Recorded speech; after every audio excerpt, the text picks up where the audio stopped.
Welcome back, my friends. We're back with another video, and today I wanted to talk about something that's been really up my mind for the past few weeks. And this will be a video that I'm not used to making, but it is very important to make in my opinion, because it happens to all of us, especially if you're a man. The reason I do this is because women are used to talking about their feelings and how they progress in their lives and stuff like that and what's happening. But men, we're a slightly different creature, and I do believe that. And we are more into like doing stuff. So we connect by mutual activity, we do sports together, we do stuff together, we go to travel together, but we don't talk about this kind of stuff. And I did notice this because in the past few weeks, I felt the struggle of being a man, and I decided for one time to talk about it with men and not with women. Usually I do so with women because most of my friends are women, but I decided no, I need to talk about this with a man. And then I noticed how important this is for all of us. And it's not something that I find easy to talk about, but I do believe that we all can benefit for such a conversation. And I do want to be more open with you guys from now on, because I noticed on YouTube, like you can go and make the best videos and produce them in the best way and talk about the craziest topics, but I really don't want to do that. I want to leave this channel as human as it can be, as personal as it can be, because I don't want to like get disconnected from reality. I want to be with you. I want you guys to experience me in 100%, and I want to experience you. And I see this in more of a like friendship kind of thing rather than a business kind of thing where I make videos, we watch. I don't want that. I want a real connection. That's why I'm here for. Okay, I see that the camera is a bit rotated off. Let me just do that. Yeah, sorry, that's my OCD. Awesome. So before I get into the topics, I do want to give you some updates about puzzles. I became the digital marketer of the biggest puzzle brand in Israel. And that means I manage the whole digital store and campaigns. And we've got big goals, and it's so much fun. And I got really cool puzzles like this one here, which is insane. This has like 36 burr sticks, and you need to assemble them into a 6-piece like structure. 26, sorry. It's insane. And I've got this puzzle, which is like a dice escape box.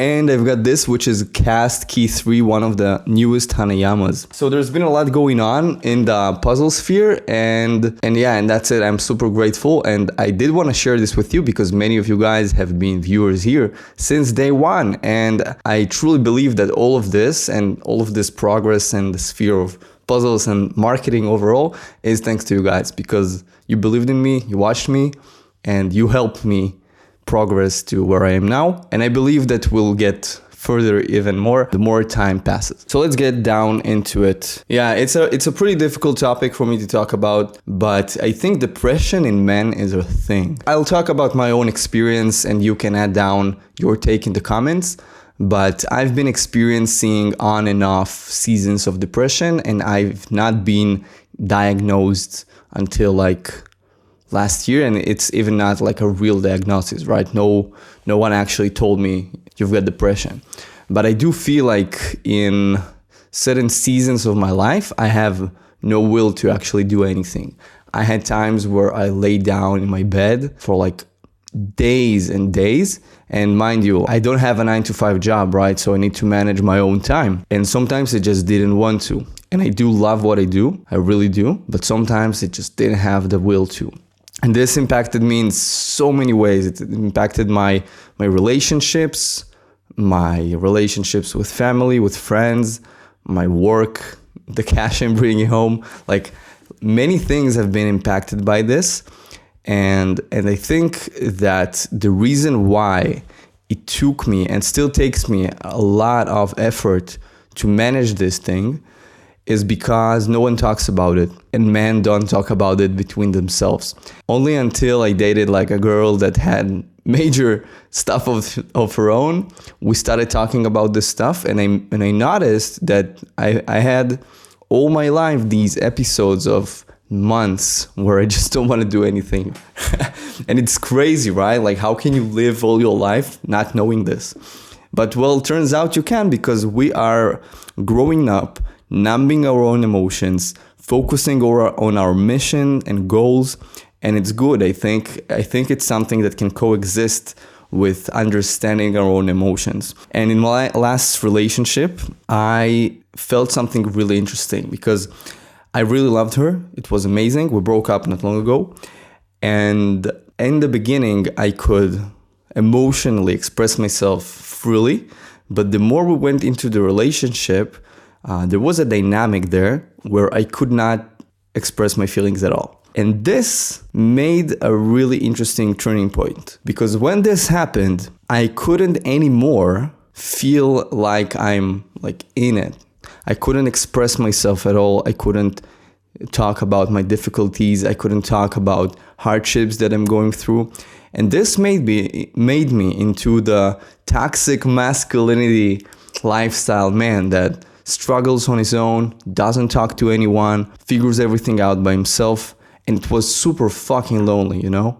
It was so fucking lonely. I could not bear it. This turned into a crippling depression. I mean, I didn't want to do anything.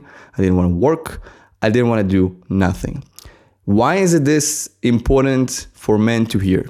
Because I believe firmly that we as men, we experience this more than a woman. Why? A woman that is struggling, she usually gets all the attention, right? Like, oh no, you're struggling, poor you. And then they talk about this. And she expresses her emotions, lets it go, and she can progress her life forward. But we are not wired like this. Men, first of all, there's like a cool book that I read about this topic called Men from Mars, Women from Another Planet, No Matter What. And this book says that men have their own way of coping with problems. They usually just close up and they figure it out somehow and they move on. But women, they talk about stuff, and after they talk about stuff, they feel better. So this has become a societal norm where men don't need to talk about stuff. So if I see a man that struggles, if I ask him, dude, you all right? Usually they will say, yeah, sure, it's all good, even though it may not be. And it's super interesting. I do this as well, even sometimes when I don't feel good, because I have this like drive to like do stuff. And I know personally that if I am in action, then stuff like feelings just fade out. But then I'm left on my own when I end everything, like everything is done, no more stuff to do. I end up my day with my own thoughts. And sometimes they may be really hard to cope with. And I believe the root reason for this, at least in my own experience, it may be different for you, is because we don't talk about the real shit that we're going through. And everyone has their own shit, right? Like I can have shit with business or relationships. You guys can have your own shit, but we're not used to talking about this. And also a very interesting fact is that men's depression leads to suicide much more often than in women. If you look at the statistics of suicide in the whole world, we can see that men are the big majority of this. And this is pretty scary. And I don't think that we're to blame. I don't think no one is to blame, actually. This is just how life is.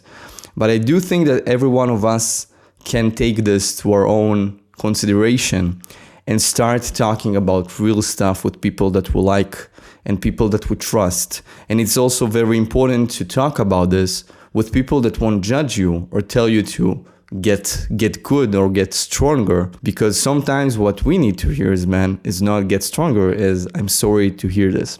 And it's a really minor difference, but in the deeper level of how we perceive life, I believe this is actually life-changing. This is one of my biggest struggles in my life. I believe that in the past few months I figured it out because I really, really prioritize my own self. But when I'm in a relationship, it's much harder because I tend to give a lot of my energy to the other person, even if it takes my own energy down. Now, another topic that is really interesting is control. What is under our control and what isn't, and why I'm talking about this. I mean, I live in Israel, right? And we're at war. So during this time, and I'm talking about this not from a perspective of like, look at me, how poor I am, but from a perspective of what this taught me and how we can all benefit from this life lesson. Many things that are happening now are fucked up.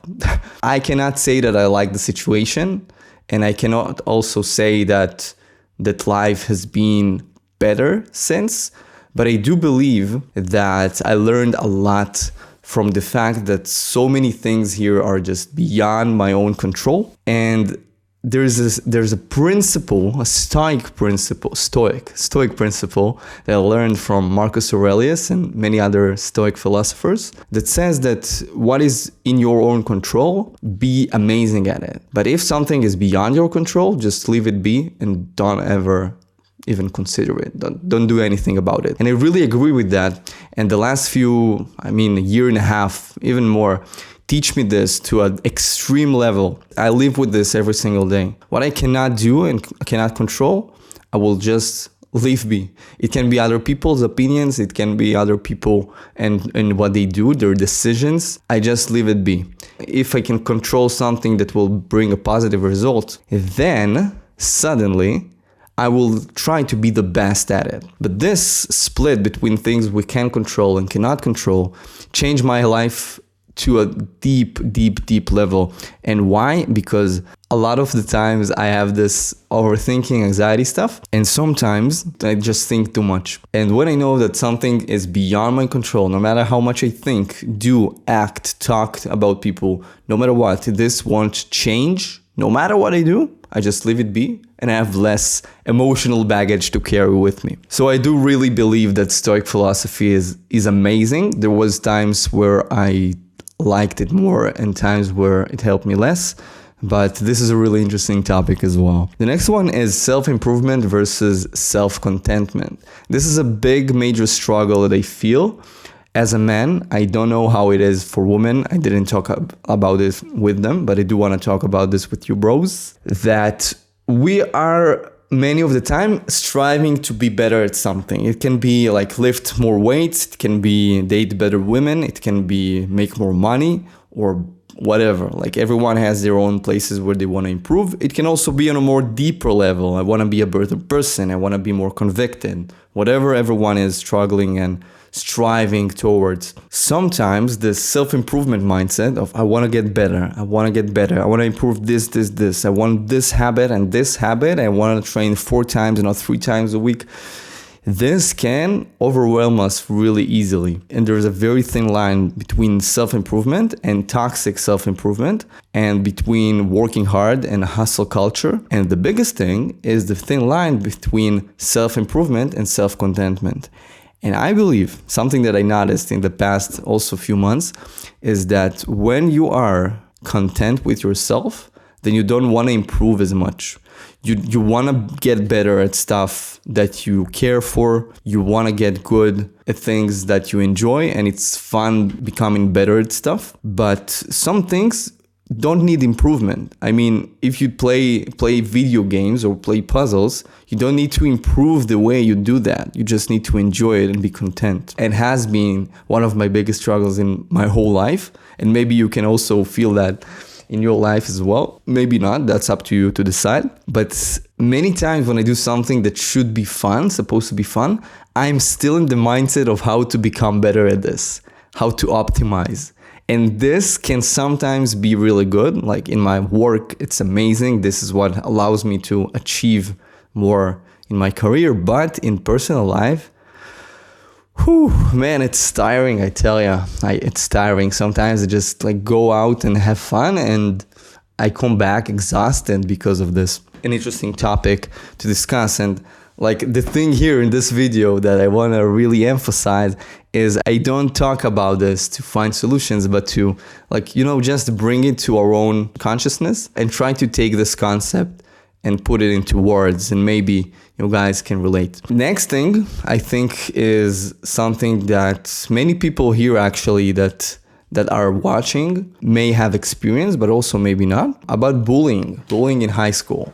And I think that many of us experienced this and we didn't actually think about it through and how this affected our own life.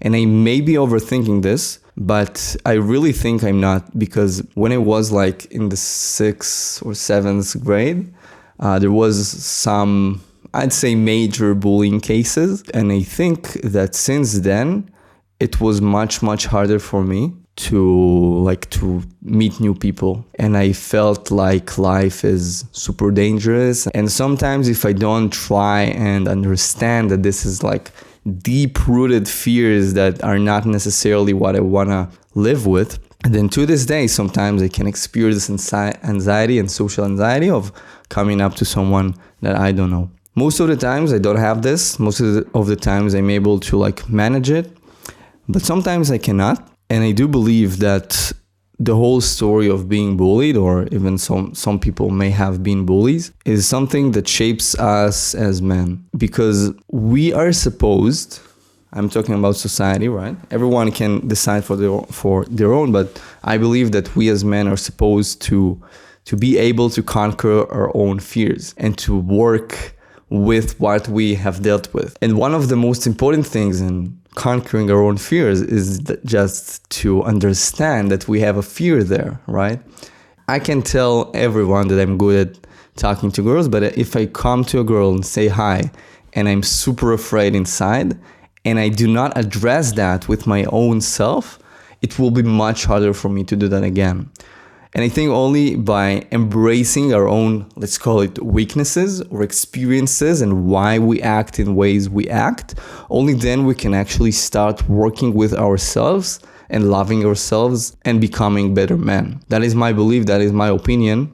And I will emphasize that it is my own personal opinion. You may not agree with me, and that is okay, but I do think it's a really important subject. And actually, the more I talk about this, the more things I have coming up on my mind, but I do want to keep this a bit concise and see what you guys enjoy more, and maybe then we'll elaborate that on another video if you like this concept. The next thing is toxic feminism, and that's a thing that I experience a lot. Many women that are like, they think that women should deserve more than men. What do I mean by that? Some women, they are trying to destroy manlyhood. I don't think they do this on purpose, but I think that many men, I see this in Israel a lot, but I believe it's even more this in the US because you're more progress than we are, is men became actually really afraid of women because many things that men do can be interpreted from the women's side as like harassment. And also some men actually do harass women and they do not understand what they can and cannot do. And this became into a really crazy relationship between the genders where men are afraid of women and women are afraid of men. And we can see that in red pill society when there are men that hate women and women that hate men. And this is the saddest thing that I think that happened in our society. I mean, nature has given us the ability to coexist and co-create. And only when a man and a woman work together, they can actually progress humanity, because this is how children are born. And it's crazy to me to think about the fact that men and women cannot work together or talk one to another and finding understanding. Why is this such a problem, and how does this work, and where does this happen? Many men are trying to understand the secret ways of how to get women and stuff like that. And I think it's bullshit, total bullshit. And from the women's side, many women are trying also to manipulate men and get whatever they want. Like women that try to get cash from their boyfriends, or women that try to get, I don't know, stupid stuff people do. I don't have any cases in my head, but I feel like this whole topic is super dangerous. I really do believe that feminism has become super dangerous to society. And the biggest thing, I actually do believe that men should be responsible for the financial side of the family. On the other hand, I do believe that there's place to talk about stuff. And where the toxic feminism comes in is in the very brutal rules they set, and they don't go left or right from these rules. And what I mean by that is that I believe every man and woman should have the right to discuss stuff and agree on things, right? Because not every man needs the same kind of woman, and not every woman needs the same kind of man. So why the hell can't we just talk about stuff? Why can't we not agree upon things that we think are right or wrong? Why do we need to argue about essential things when we can actually discuss it personally with whoever we choose? This topic has become one of the craziest topics, I think, in humanity in this past 10 years. And I see people getting crazy over it, but it's actually really simple to solve. It's really simple to solve. It's actually pretty sad to think about it. But yeah. And the last thing that I think men are experiencing, and a real struggle that I at least feel, is making money and running the future of our families. Because let's brace it, if you're a man, you have a financial responsibility, and you need to pay for rent, and you need to pay for your children, and you need to provide for your future families. And that is not as easy as it looks, but at the same time, it's something that we embrace and work towards. And this has a very interesting effect, because sometimes we just cannot stop, or cannot give up, or cannot show our weakness to the people that we want to provide for. And this also adds up to the complicated nature of being a man, because on the one hand, we want to provide and we want to achieve and we want to give. But on the other hand, we want to give security, and we want to bring this feeling of security to the people that we care about. We cannot always tell them that. Like, I think in an utopia, right? A man can share every struggle and talk about everything that he feels and struggles with, even on the financial side. But like, something that I felt in past relationships is that when I did share about stuff financially, and sometimes I had better and worse situations in my 4 years of being a sole proprietor, I did see that the talking about money with a woman can sometimes, if you're going through a harder time, can be a really big problem. And this is very interesting, just something to think about.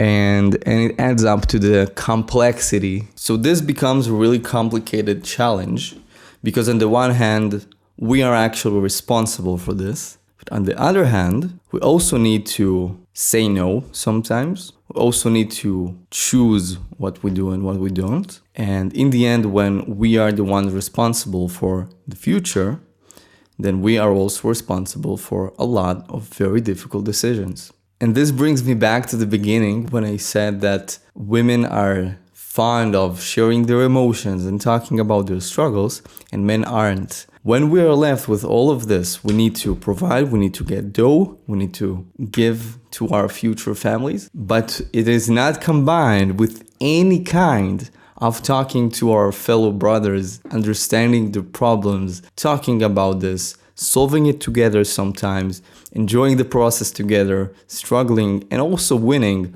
together. Then the process becomes really lonely. And I really do believe, and I saw and I see still men that are lone wolves, and they have no people they can share their real problems with. I'm talking about real problems. And this comes with some kind of innate competition. Competition between men is real. Men don't want to share their struggles with other men because they don't want to look weak. But I actually deeply think that when a man shares his own weaknesses, this is what makes us stronger. Because when we share that and we put that in the open, in the public, people can judge us and people can think stuff about us and people can, we are vulnerable. And vulnerability is strength, because when we are vulnerable, we're saying something in between the lines that I don't give a fuck if someone judges me about this or said anything about this, and I don't care. Rather than making us look weak, this makes us look strong. So try to remember that if you want to, when you share your vulnerabilities with friends or other men. I still feel that to this day I sometimes struggle to share my vulnerability with men.